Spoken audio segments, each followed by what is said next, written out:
Hello everyone, आप सब कैसे हैं। मैं उम्मीद करता हूं कि बहुत अच्छे होंगे और अपने यहाँ पढ़ाई बहुत अच्छे से कर रहे होंगे आप लोग, मेरे प्यारे बच्चों। जैसा आपको पता है कि हमारी 11वीं क्लास है और बच्चों 11वीं क्लास के अंतर्गत जो है हम लोग आपका में चैप्टर नंबर 3 देख रहे थे और चैप्टर नंबर 3 में हम लोग आपका उदारीकरण, वैश्वीकरण और निजीकरण को, इन सभी पर हम लोग जो है आपका पढ़ चुके थे। तो सबसे पहले हमने क्या पढ़ा है हम उसको एक बार थोड़ा सा रिवाइज कर लेते हैं, फिर हम लोग क्या करेंगे इस चैप्टर में आपका आगे बढ़ जाएंगे। तो सबसे पहले मेरे प्यारे बच्चों, आपको पता होना चाहिए कि हमने सबसे पहले देखा था उदारीकरण को, और हमने उदारीकरण के एक एक स्वरूप, एक एक चीज को हमने इसमें गौर करके देखा और इन सभी पर हम लोगों ने क्या किया, इसमें बात किया, चाहे टैक्सेशन का हो, आयात निर्यात को लेकर हो, व्यापार नीति सुधार हो, इन सभी को हमने गौर करके देखा। नवरत्न, महारत्न एवं आपके लघु रत्न जो भी आपकी कंपनी थी, उन सभी कंपनियों के क्षेत्र विषय के हिसाब से भी हमने देखा। और फिर हमने इसमें बात करी थी कि आपका निजीकरण से क्या मतलब है, कि आपका निजीकरण किसको कहते हैं, किसी कंपनी के निजीकरण का क्या मतलब है, ये भी हमने इसके अंतर्गत आपका पढ़ा था। और देखा कि सार्वजनिक उपक्रम का स्वामित्व या प्रबंधन सरकार द्वारा त्याग देना, यानी कि जब सरकार के पास जो उसका प्रबंधन, जो मैनेजमेंट, जो मालिकाना हक है वो ना रहे, उसको त्याग दे। ये कंडीशन कब हो सकती है, मान लीजिए 100% शेयर की कोई कंपनी है और 49% गवर्नमेंट के पास रह जाए और आपका 51 अगर वो किसी और को दे देगी, चाहे शेयर जारी कर दे, कोई व्यक्ति खरीद ले, तो वो क्या हो जाएगी, आपका प्राइवेट हो जाएगी। फिर प्राइमरी कंडीशन ये है। तो हम इसको बी निवेश को भी पढ़ चुके, परफॉर्मिंग एसेट भी पढ़ सके, विश्व स्तर में किस तरह से हम अपनी छाप छोड़ रहे हैं इसके विषय में पढ़ चुके। ग्लोबलाइजेशन की जो आपकी चीजें हैं, वैश्वीकरण किस तरह से आपका संबंध सूत्र में बांध रहा है, इसको देखें। बाह्य प्रमाणक को हम लोग आपका देख चुके थे इसके अंतर्गत कि किस तरह से ये काम हो रहा है। और आपका बाह्य प्रमाणक में किस तरह से व्यापार के लिए, जहां गेट का नाम चेंज कर 1948 में गेट बना और 1995 में आपका WTO का नाम इसे कैसे दिया गया, इसको हमने आपका इसके अंतर्गत देख चुका था। अब हम लोग जो है इससे आगे जो है आज आपका बात करने वाले हैं, और हम जो था कल यहाँ तक इस लेक्चर को अच्छे से कंटिन्यू कर पाए थे, अब इससे आगे हम लोगों को पढ़ना है और इससे आगे हमको गौर करके देखना है। तो सबसे पहले मैं जानना चाहूंगा, कोई ऐसा मेरा प्यारा बच्चा जिसने चैप्टर को घर पर जाकर पढ़ा है और चैप्टर में कोई चीज आपको समझ नहीं आई है, कोई भी ऐसा डाउट है, तो मेरे प्यारे बच्चों आप मुझसे लाइव जुड़कर चैट के माध्यम से अपनी क्वेरी, अपने प्रश्न को आप मुझसे पूछ सकते हैं, कोई भी स्कूल का कोई भी बच्चा। चलिए शुरू करते हैं। तो हम WTO के विषय में पढ़ रहे थे, गेट के विषय में पढ़ रहे थे, इसको हम गौर करके देख रहे थे। इसका उद्देश्य सेवाओं के सर्जन और व्यापार को प्रोत्साहन देना है, कि जो हमारे सर्विस हैं, गुड्स हैं, उनका अधिक सर्जन यानी कि उनका उत्पादन हो, व्यापार में वृद्धि हो। यही क्या है, यही उनका मेन काम है कि हम लोग क्या कर सके, इनको आपका बढ़ावा दें, ठीक, ताकि विश्व के संसाधनों का इष्टतम स्तर पर प्रयोग हो और पर्यावरण भी संरक्षण हो। इष्टतम का मतलब है बहुत अच्छी तरह से हम उनका प्रयोग कर पाए, और प्रयोग करने के साथ ही साथ मेरे प्यारे बच्चों पर्यावरण जो आपका संरक्षण है वो भी हो, यानी कि आपका इन्वायरमेंटल इश्यूज जो है वो आपके ना के बराबर के हैं, होने चाहिए परमानेंट, ठीक है, और संसाधनों का बहुत अच्छे से आपका प्रयोग भी हो। विश्व व्यापार संगठन की संधियों में द्विपक्षीय और बहुपक्षीय व्यापार को बढ़ते हुए इन वस्तुओं के साथ सेवाओं के विनियमन का भी स्थान दिया गया है, कि जिस तरह से आपका ट्रेड बढ़ रहा है, व्यापार बढ़ रहा है, इन ट्रेड और व्यापार के बढ़ते हुए इन सारी चीजों को, इनको एक चीज ध्यान में रख के गई है कि जो ट्रेड आपका बहुपक्षीय होना है या फिर द्विपक्षीय होना है, इन सारी चीजों को ध्यान में रखा गया है। ऐसा सभी सदस्य देशों के प्राशुल्क और अप्राशुल्क अवरोधक को हटाकर अपने बाजार सदस्य देशों के खोल दिया गया है। विश्व व्यापार संगठन के लिए एक महत्वपूर्ण सदस्य के रूप में भारत विकासशील विश्व के हितों का संरक्षण करते हुए आपका न्यायपूर्ण विश्व स्तरीय व्यापक व्यवस्था के नियमों तथा सुरक्षात्मक व्यवस्था की रचना में सक्रिय भागीदार रहा है। कैसा रहा है, कि जो भी आपका विश्व स्तर पर आपका ट्रेड संबंधी जो भी नियम है, सुरक्षा चीज में है, उनमें आपका सक्रिय रूप से भारत ने हमेशा अपनी जो है भूमिका निभाई और उसमें क्या रहा है, वो एक्टिव भी आपका बना रहा है। भारत ने विश्व के उदारीकरण की अपनी प्रतिबद्धताओं को बनाए रखा है। इसके लिए उसने आयात पर से अनेक परिमाणात्मक प्रतिबंध हटाए हैं और प्राशुल्क दरों को भी बहुत कम किया है। क्या किया है कि हमको ये देखना है कि जो सबसे पहले इसमें प्राशुल्क लगे हैं, इन शुल्कों को थोड़ा सा हम लोग आपका देख लें, गौर कर लें और इन पर एक एक बात कर लें। कुछ विद्वानों की आकांक्षा है कि विश्व व्यापार संगठन में भारत का सदस्य कोई औचित्य नहीं है, क्योंकि विश्व व्यापार का अधिकांश भाग तो विकसित देशों के बीच ही होता है।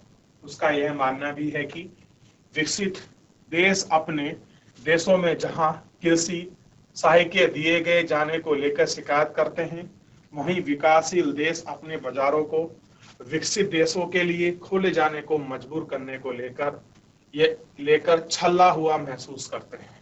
कहीं कहीं ऐसे कह रहे हैं कि जो आपकी डेवलपिंग कंट्री है वो कहती हैं कि जो अंडर डेवलपिंग कंट्री वो बोलती है कि विकासशील जो कंट्री, जो आपका डेवलप कंट्री, वो हमको छल लेती है, हमको धोखा कर लेती है। कुछ ऐसा उनको महसूस होता है। क्यों? वे विकासशील देशों को अपने बाजारों में किसी न किसी बहाने प्रवेश करने से रोकते हैं। होता क्या है, डेवलपिंग कंट्री जो होती है वो अपने सामान को, जो आपके विकसित जो आपके देश हैं, वो आपका विकासशील देशों में अपने सामान को भेज देते हैं। लेकिन जैसे ही विकसित देश, जो आपके विकासशील देश है, वो अपना सामान विकसित देशों में आपका भेजते हैं, तो क्या होता है कि वो कोई ना कोई बैरियर लगा देते हैं। जैसे बोल देंगे कि आपके यहाँ फर्टिलाइजर बहुत ज्यादा है, हम लोग नहीं खा सकते, उसमें बच्चे काम करते हैं इसलिए हम लोग नहीं खा सकते, आपकी क्वालिटी हमारे मानक के अनुसार ठीक नहीं है, आपके जो पर्यावरण में चीज उगी है, ये अनाज वगैरह हमारे यहाँ लोगों के लिए हेल्थफुल नहीं है। तो इस तरह के वो बहाने करते हैं और इन बहानों को हम लोग आपका देखते हैं। क्या आपको लगता है कि विश्व व्यापार संगठन तो गरीब देशों को छलने की एकमात्र व्यवस्था है? और कह रहे हैं कि ये बात वहां तो कुछ नहीं बोलता। विश्व व्यापार संगठन WTO केवल कहां बोलता है? जो आपके विकासशील देश है उनके लिए बोलता है, डेवलपिंग नेशन कंट्री के लिए कुछ नहीं बोलता। वो कह रहा है कहीं ना कहीं ऐसी बात है जो आपके छलने वाली बात को ये बात कर रहा है, छलने वाली बात को ये आपका बता रहा है। तो इन सभी को हम लोग आपका गौर करके एक एक करके इन सभी को हम लोग देखते हैं। तो सबसे पहले आप गौर करिए, अब देखिए इसके बाद हम पढ़ेंगे सुधारकालीन भारतीय अर्थव्यवस्था समीक्षा। अब हम मेन आएंगे समीक्षा पर, लेकिन समीक्षा से पहले इसमें कुछ भी पूछना है, कुछ भी डाउट है, आप मेरे को पूछ सकते हैं। देखिए, सूचना प्रौद्योगिकी उद्योग भारत के निर्यात का प्रमुख योगदान है। अब आपको दो चीज पढ़ना है, ये आपके लिए होमवर्क छोड़ रहा हूं। एक है BPO और एक है KPO।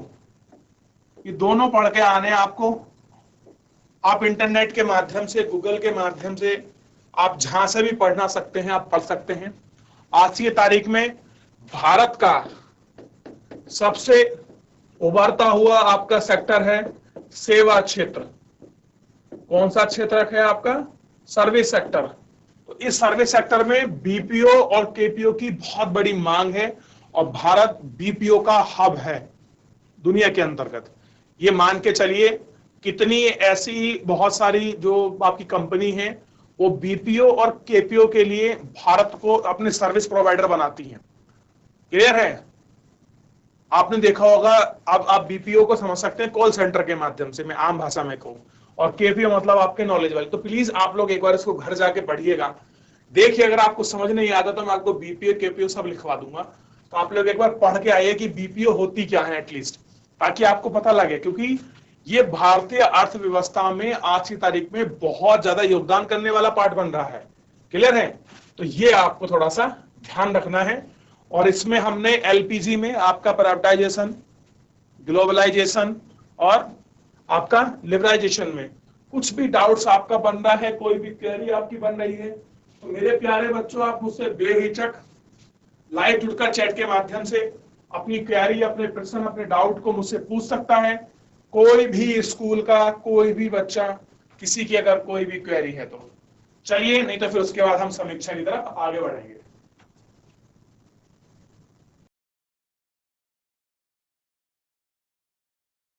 चलिए बच्चों, नहीं है कोई डाउट? बहुत बढ़िया, आगे बढ़ जाते हैं और आगे बढ़ के हम समीक्षा की तरफ इसमें बढ़ रहे हैं और समीक्षा को हम इसमें गौर करके एक एक चीजों को आपका बहुत अच्छे से हम इसमें देख लेंगे और उसको पढ़ेंगे। सुधारकालीन भारतीय अर्थव्यवस्था, क्या कह रहे हैं? सुधारकालीन भारतीय अर्थव्यवस्था। अब तो सुधारात्मक कार्य आरंभ हुए 3 दशक हो चुके हैं। 3 दशक का मतलब समझिए आप, यानी कि 30 वर्ष हो चुके हैं।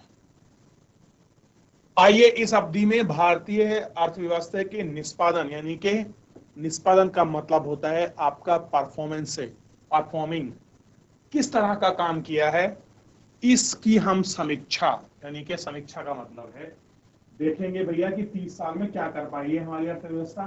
कुछ योगदान भी हुआ है, कुछ जीडीपी में जो हमारा ग्रॉस डोमेस्टिक आपका प्रोडक्ट है उसमें कुछ है भी दमखम, या फिर हम खाली ऐसे अपनी नीतियां बनाकर चले हुए हैं। तो इसके विषय में हम लोग देखते हैं।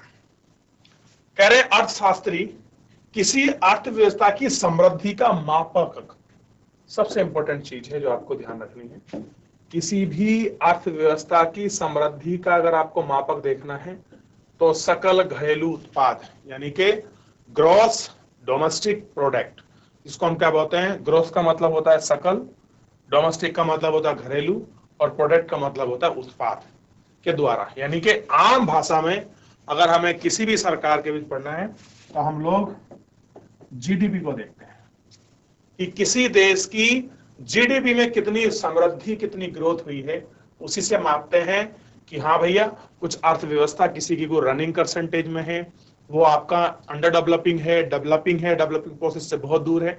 इसी के अनुसार हम लोग माप लेते हैं और इसी को हम लोग देखते हैं।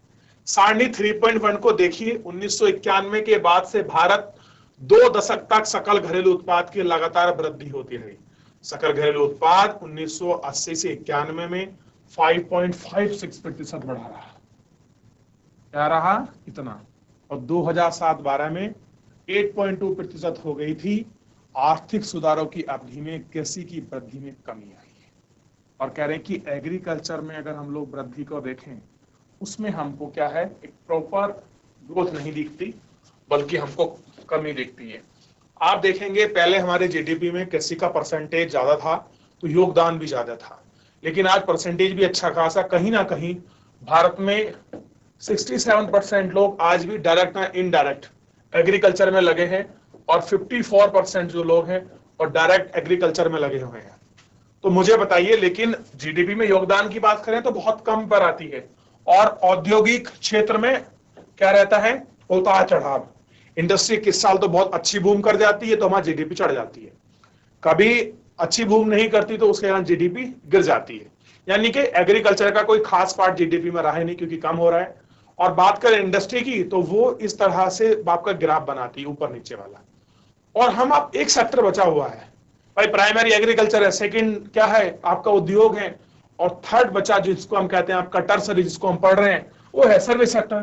तो देखिए वहीं सेवा क्षेत्र में वृद्धि बढ़ गई है, यानी कि सबसे ज्यादा क्या बढ़ा है, सेवा क्षेत्र।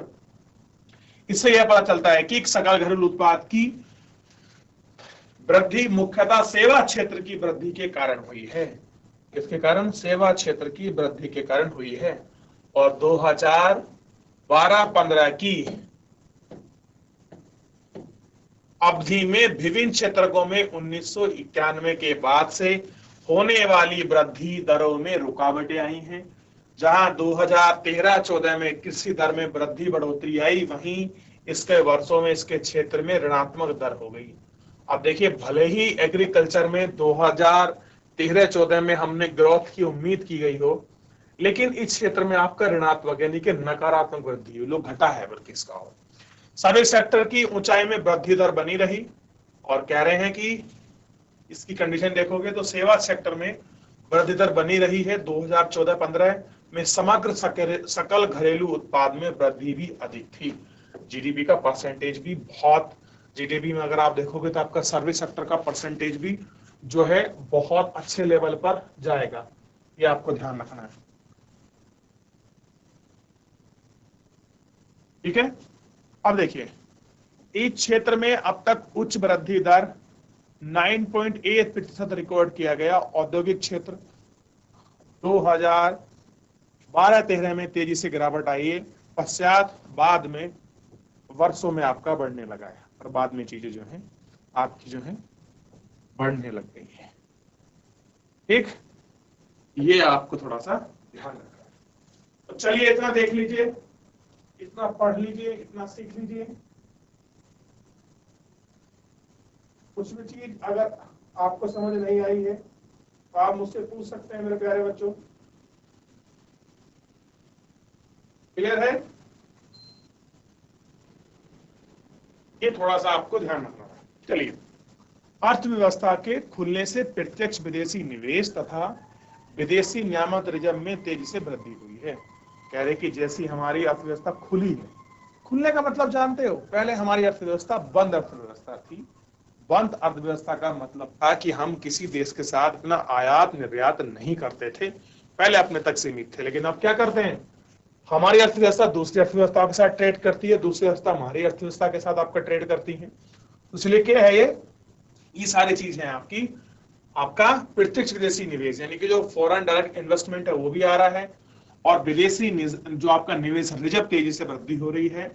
और विदेशी निवेश में प्रत्यक्ष और संस्थागत यानी कि इंस्टीट्यूशनल विदेशी निवेश दोनों सम्मिलित हैं। कोई आपका सीधे निवेश कर रहा है, कोई किसी कंपनी के माध्यम से निवेश कर रहा है, तो दोनों ही माध्यम क्या है हमारे यहाँ आपका खुले हुए हैं, और दोनों ही माध्यम से ही हमारे यहाँ कुछ ना कुछ आपका जो निवेश है वो आपका निरंतर हो रहा है। 1990-91 में 100 बिलियन अमेरिकी डॉलर से ऊपर उठकर 2017-18 में 30 बिलियन डॉलर का स्तर पर पहुंच गया। कहां गया? 30 बिलियन डॉलर पर पहुंच गया। भारत के विनिमय रिजर्व का आकार 1990-91 में 6 बिलियन अमेरिकी डॉलर से बढ़कर 2018 में 413 बिलियन डॉलर हो गया। 2011 में भारत विदेशी निवेश रिजर्व बैंक का 7वां सबसे बड़ा आपका क्या बन गया? धारक बैंक बना है। क्या बना है? धारक जो बैंक है वो आपका बन गया है। ठीक, तो इसको देख लीजिए कि हमारे यहाँ रिजर्व बैंक की क्या स्थिति है। अब देखिए, दोबारा पढ़ लीजिए एक बार। भारत विनिमय रिजर्व बैंक आकार 1999 में 6 बिलियन का था। कितना था? 2091 में 6 बिलियन, और 2018-19 में कितना हो गया? 413। अब आप मुझे बताइए, जिस देश के पास केवल 15 दिन का ही पैसा बचा हो, सोच के देखिए कितना पैसा बचा हो, केवल 15 दिन का, और ऐसी भाई इकोनॉमिक रिफॉर्म किए कि आज उसके पास 413 का बिलियन डॉलर का एक बहुत बड़ा स्टोर है। और आपको जानकर खुशी होगी कि हम दुनिया में तीसरे नंबर का फॉरेन रिजर्व रखते हैं। आई समझ में? जहां कितना कम था और आप कितना रखते हैं? तीसरे नंबर का फॉरेन रिजर्व। तो ये हमारी अर्थव्यवस्था की पहचान है कि हम सही दिशा में बढ़ रहे हैं। क्लियर है? चलिए, इतना देख लीजिए, इतना पूछ लीजिए, फिर आगे बढ़ जाएंगे। पढ़ लें आप इसको अच्छे से एक बार, क्योंकि चीजें समझ आनी चाहिए। जब तक आप इसको नहीं समझेंगे, आप इसके क्वेश्चन आंसर अच्छे से नहीं कर पाओगे मेरे प्यारे बच्चों। याद रहेगा इतना? चलिए आगे बढ़ जाते हैं, और बहुत सारी चीजें हैं जो इसमें आगे बढ़कर हमको देखनी है। 1991 के बाद भारत वाहन, कलपुर्जे, दवा का सामान, इंजीनियरिंग उत्पाद, सूचना प्रौद्योगिकी उत्पाद, वस्त्र इत्यादि में सकल निर्यातक के रूप में विश्व बाजार में जम गया। अब देखिए, 1991 से पहले हम लोग कुछ इतना ट्रेड नहीं करते थे, लेकिन जैसे ही पॉलिसी चेंज हो गई, हम कार बनाने लग गए, हम पार्ट्स बनाने लग गए, और फार्मा तो रिकॉर्ड है हमारा, और सबसे तगड़ा रिकॉर्ड है हमारा आपके इंजीनियरिंग में, जेम्स एंड ज्वेलरी में, सोने का आभूषण बनाने में, और वस्त्र बनाने में। और हमारे यहाँ बहुत सारी ऐसी चीजें हैं जिनमें विदेशी की नजर आज तक टिकी हुई है, और हम लोग आपका मसालों का पूरे विश्व में सबसे अच्छा ट्रेड करते हैं। क्लियर है? आगे देखते हैं। आप थोड़ा आगे पढ़ोगे तो हमें थोड़ी सी आलोचनात्मक अध्ययन भी करना है कि हम कितनी उम्मीद कर सकते थे, लेकिन क्या स्थिति है। चलिए, तो इन सब का क्या है, विश्व बाजार में जो है हमने अपनी खास पहचान और जमा किया है। बढ़ती ही कीमतों पर नियंत्रण रखा गया है। दूसरी ओर सुधारात्मक कार्यक्रम अपने देश की अनेक मूलभूत परंपरागत समस्याओं का समाधान खोज पाने में विफलता के कारण कई आलोचना भी होती है। और कह रहे कि दूसरी तरफ देखो, जो हमारे यहाँ रिफॉर्म काम चला गए थे वर्किंग, उनकी कुछ आपके मूलभूत समस्या थी, उनका समाधान खोजने के चक्कर में कि हम किस प्रकार से उनका समाधान खोज निकालेंगे, तो उसमें हम आपका विफल रहे हैं, तो उनकी हम क्या करते हैं, आलोचना करते हैं और उसमें बड़ी दिक्कत जो है वो झेलनी पड़ी। क्लियर है? क्योंकि जिस तरह से हम और कुछ इसमें चेंज कर सकते थे वो हम इसमें नहीं कर पाए।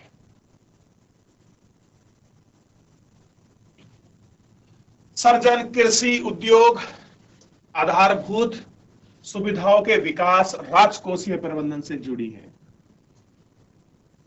इससे जुड़ी है राजकोषीय जो आपका प्रबंधन है, उनसे जुड़ी हुई आपकी बहुत सारी चीजें हैं। समृद्धि और रोजगार।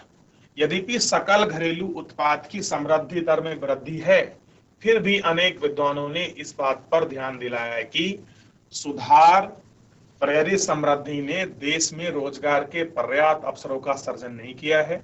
आपको रोजगार और समृद्धि के विभिन्न आयामों से अंतर संबंध अगले अध्याय में हम विस्तार से समझेंगे कि किस तरह से जो पर्याप्त हमारे पास आपका ग्रोथ और रोजगार के लिए जो काम हम लोग नहीं कर पाए, क्या है आपका एम्प्लॉयमेंट और आपका ग्रोथ में जो जिस लेवल पर हमको जाना था, उसके विषय में हम लोग नेक्स्ट चैप्टर में बहुत अच्छे से इसको पढ़ लेंगे।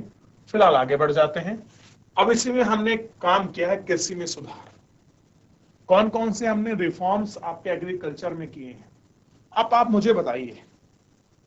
आप तो अभी छोटे हैं, लेकिन आपके माता पिता और या फिर आपके दादा दादी जो आपके बुजुर्ग हैं घर परिवार में, आप उनसे पूछना कि वर्तमान कृषि और वर्तमान व्यवस्था जो आप देखते हैं रहने का जो आपका लाइफ स्टाइल है, 1990 के बाद कितना बदला और 2000 में कितना बदला हुआ है और 70-80 दशक में क्या था, इसके विषय में थोड़ा सा आप आकलन करेंगे तो आप एक बहुत बड़ा मेजर डिफरेंस पाएंगे।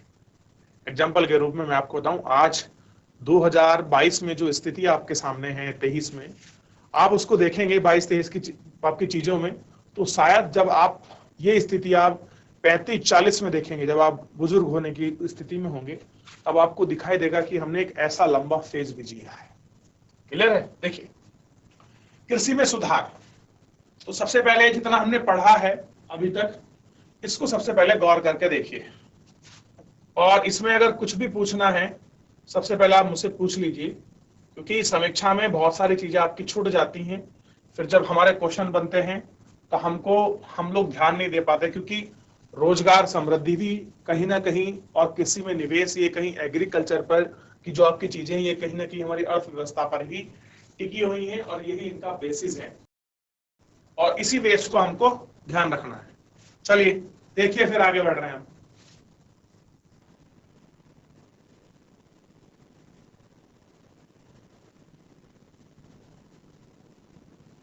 देख लिए मेरे प्यारे बच्चों,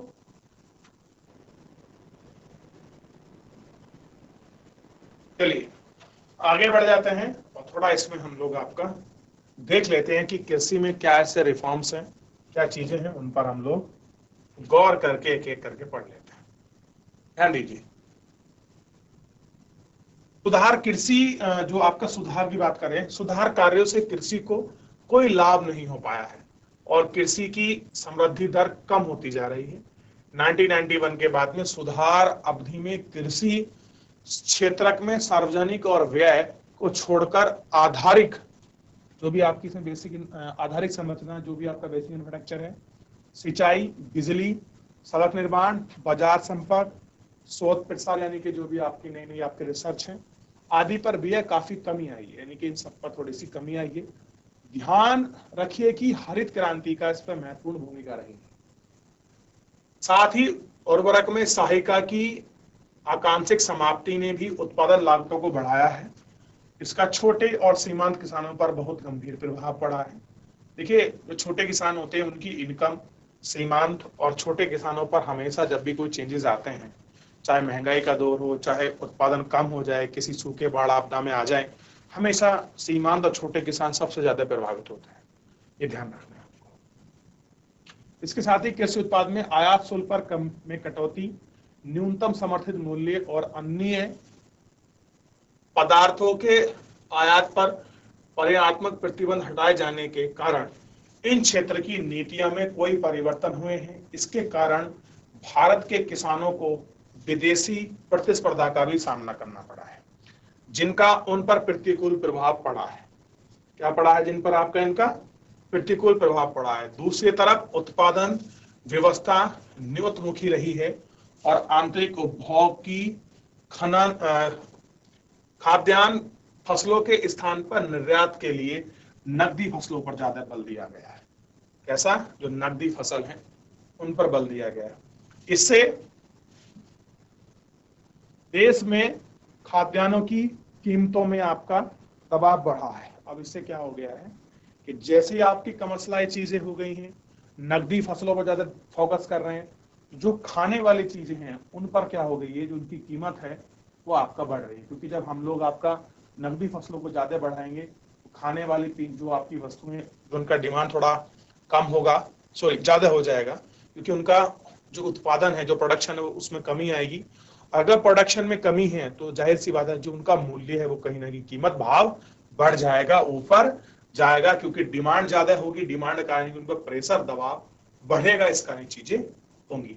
अब है कि इसमें समीक्षा में हमने रोजगार को देख लिया कि भाई इतनी अच्छी स्थिति नहीं है, उद्योग को देख लिया हमने, सॉरी अभी जो कृषि का, अब हम बात करते हैं उद्योग की, कि उद्योग में आखिर में कितनी सफल रही है और क्या कंडीशन इसकी उद्योग में है।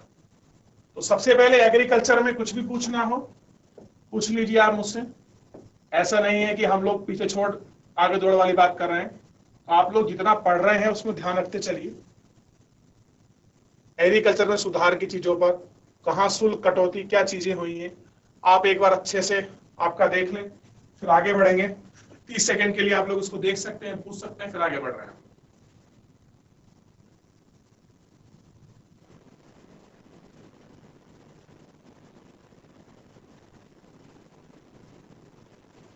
देख लें मेरे प्यारे बच्चों, रोजगार में कुछ पूछना हो। अच्छा, आपके हिसाब से उद्योग की स्थिति क्या होगी? उद्योग में कैसा आपका सुधार या आपका रिफॉर्म्स की अगर हम बात करें वो क्या होगा, थोड़ा सा आप मुझे गौर करके बताइए कि उद्योग में कुछ ऐसा होगा। देख लीजिए, बताइए क्या स्थिति आपके उद्योग में आपके अनुसार हो सकती है, थोड़ा इस पर गौर करिए।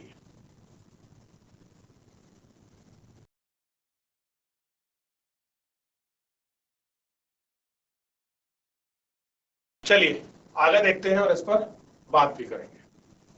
उद्योग में सुधार, औद्योगिक समृद्धि दर में कुछ आपका शिथिलता मतलब धीमी आई है। औद्योगिक उत्पाद की गिरी हुई मांग के कारण, मांग में गिरावट के कारण कई जैसे सस्ते आयात आधारित संरचना का अपर्याप्त, यानी कि जो बेसिक इंफ्रास्ट्रक्चर नहीं है उसके लिए कोई खास निवेश नहीं हुआ है। वैश्वीकरण की व्यवस्था में विकासशील देश अपनी अर्थव्यवस्थाओं को क्या कर रहे हैं, विकास की वस्तुएं और पूंजी प्रभाव को प्राप्त करने के लिए खोल दिए गए जाने में बाध्य हुए हैं। उन्होंने अपने उद्योगों का आयातित वस्तुओं के प्रतिस्पर्धा का खतरा मोल ले लिया है। सस्ते आयात ने घरेलू वस्तुओं की मांग को प्रतिस्थापित कर दिया है। निवेश में कटौती के कारण बिजली सहित आधारित संरचनाओं की पूर्ति अपर्याप्त ही बनी हुई है। यही कारण है कि यह समझ नहीं आ रहा है कि विदेशियों के माल के बकोरे टोकरे आवागमन की सहज बनावट गरीब देशों के स्थानीय उद्योग और रोजगार की संभावनाओं के लिए वैश्वीकरण ने पूरी तरह बर्बाद करने की परिस्थिति की रचना कर दी है। अब देखिए बर्बाद किस तरह हुआ है, सबसे पहले समझिए। जब वैश्वीकरण हुआ है तो दूसरे देशों की आपकी सस्ती चीजें भारत में आई हैं या फिर किसी देश में आई हैं, और गरीब देश के पास इतनी फाइन क्वालिटी और वहां इतने कम रेट में देने के लिए वस्तु नहीं है। और जो लोगों का अपना कुछ ना कुछ छोटा व्यापार, शिल्प कुटीर उद्योग था, जब दूसरे देश से वहां सामान आया तो कहीं ना कहीं वो उद्योग इसलिए आपका प्रभावित हुआ है। और प्रभावित होने की वजह से क्या हो रहा है, ये सारे प्रॉब्लम हमारे सामने है। यही नहीं है कि भारत जैसे गरीब देश को अभी भी विकसित देशों की विद्यमान उच्च अप्रशुल्क अवरोधक के कारण, यानी कि टैक्स बैरियर वाजबी बने हुए के कारण बाजार परिवेश में उपयुक्त अवसर नहीं मिल पा रहा है। ये वो अपना बैरियर लगा देते हैं। अब भारत में जो बात की चीज है वो भारत की चीज वहां उनकी सीमा में नहीं पहुंच पाती है। यदि भी भारत में वस्त्र परिधान यानी कि जो हम कपड़ा बनाते हैं आदि के व्यापार में सभी कोटा आदि के प्रतिबंध हटा दिए गए हैं। अब तो कहीं ऐसा प्रतिबंध नहीं। अब भी संयुक्त राज्य अमेरिका ने भारत और चीन के इन आयातों का प्रतिबंध नहीं हटाया है, यानी कि चाइना वाले और भारत वाले अपना यूएस में कपड़ा नहीं बेच सकते। ये स्थिति बनी हुई है इस ग्लोबलाइजेशन के अंतर्गत। तो फिलहाल आज बच्चों हमने आपका जो है आपका निजीकरण पर बात करी, समीक्षा के बहुत सारे बिंदुओं पर बात करी। कल हम आपका विनिवेश पर बात करेंगे, क्या कंडीशन है, ग्रोथ की बात करी हमने, जीडीपी की मैं बात करी, उसकी समीक्षा हम लोग कर रहे हैं। तो आप लोग मेरे प्यारे बच्चों एक बार लेक्चर को घर से जाकर आप लोग अच्छे से पढ़ के आइए। कल हम लोग इसमें मिलेंगे और आगे की बात करेंगे। फिलहाल आज के लिए इतना ही, मिलते हैं नेक्स्ट लेक्चर में। धन्यवाद।